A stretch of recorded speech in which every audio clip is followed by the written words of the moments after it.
युवा शक्ती, जनशक्ती, असामान्य शक्ती। आमदार संतोष बांगर यांच्या उपस्थितीत औंढा शहरातील श्रीराम मंदिर येथे आरती उत्सव सोहळा उत्साहात संपन्न।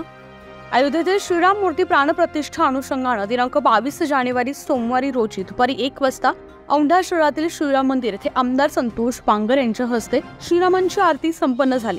यावेळी काढलेल्या शोभायात्रेत शेकडोंच्या संख्येने श्रीराम भक्त सहभागी झाले होते। नगर पंचायत कमांडपासून ढोल ताशांच्या गजरात भव्य शोभायात्रा काढण्यात आली होती। यात आमदार संतोष बांगर यांनी सहभागी होऊन श्रीराम भक्तांचा उत्साह वाढवला। यावेळी जय श्रीरामाच्या जयघोषाने शहर दणदणून गेलं होतं। भगवी पताका हातात घेऊन मोठ्या संख्येने श्रीराम भक्त सहभागी झाल्यानं शहरातील वातावरण रामभक्तिमय झालं होतं। महिला पुरुष लहान थोर मोठे सर्वच जण या सोहळ्यामध्ये सहभागी झाले होते। आरतीनंतर भाविकांना महाप्रसाद देण्यात आला। या दरम्यान पोलीस निरीक्षक JS राहिरे यांनी बंदोबस्त ठेवला होता। युवा शक्ती, जनशक्ती, असामान्य शक्ती।